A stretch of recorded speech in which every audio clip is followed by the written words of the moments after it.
Labas, sveiki atvykę į amerikietišką vasarą, čia dar pirmą savaitę pakol kas ir ta pirma savaitė nėra labai ilga.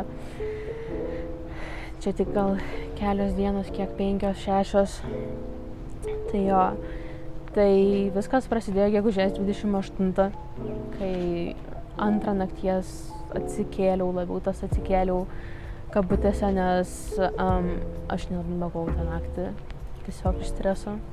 Mama 2:30 kėlėsi ir jinai mane nuvežė iki oro uosto.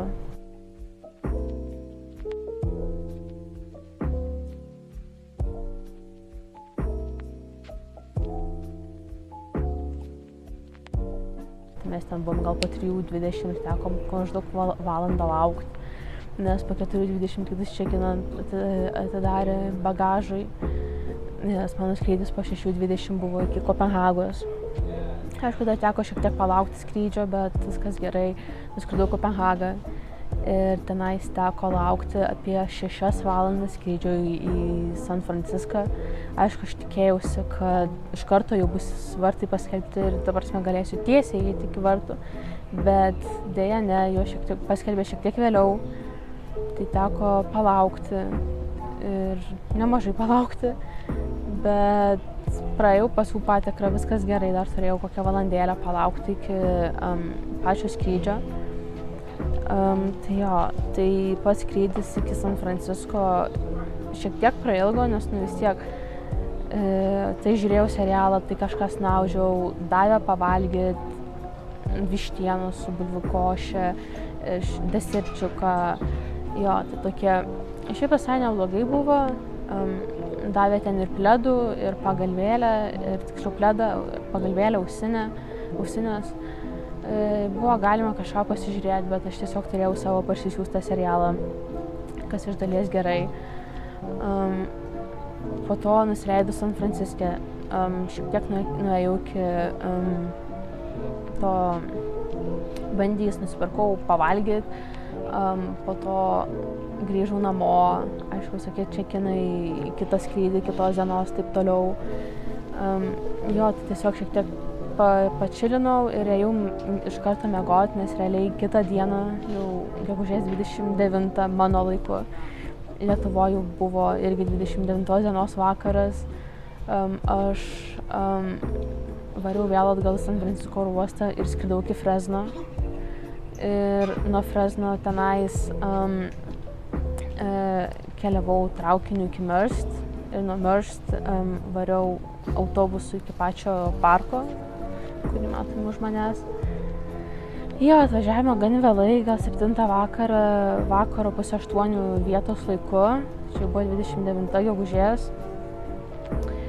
Jo, Lietuva dar miegojo, nes buvo 5 ryto, gegužės 30, tai jo, laiko skirtumas 10 valandų su šita vieta, tai dabar pas mus yra 10:30, kai aš kalbu, tai pas jūs Lietuvoje bus koks 10:11 vakaro, tai jo, toks skirtumas šiek tiek yra neblogas, tai linksma sukontaktuoti su tėvais, su viskuo. Jo, tai po to gavom kažkokią laikiną housingą, kambariuką, sakė iš ryto vėl prisistatykit, tai mes vėl iš ryto su 8 ryto susistatėm su viskuo, bet pasirodo ne, vietos nėra, grįžkite gal į tą patį kambarį. Ir mes po to į orientacinį išėjom, visą dieną tenais prasidėjom gerai, tai ta pati naktis, vėl tam pačiam, dar viena naktis pačiam kambariukė.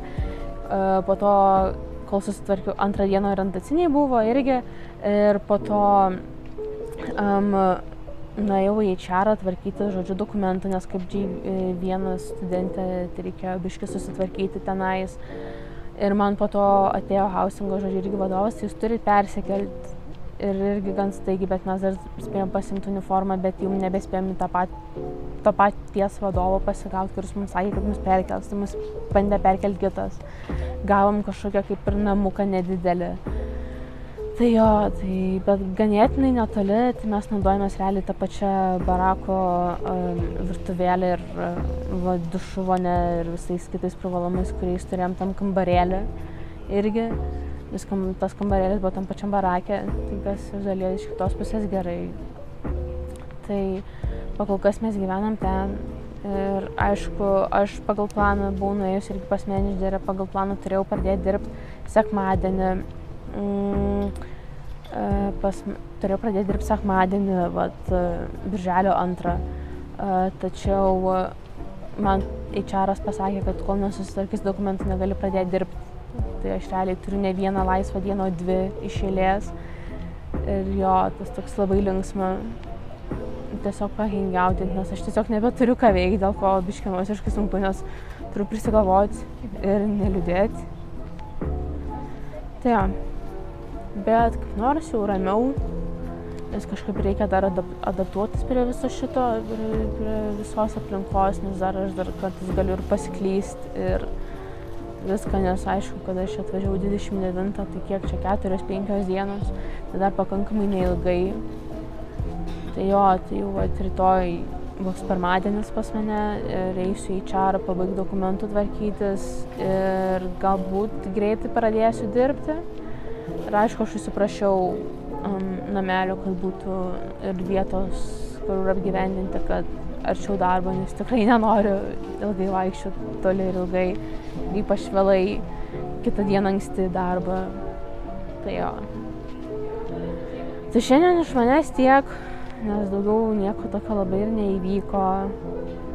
Tai tikrai čia visai gražu ir gali pasigrožėti vaizdais.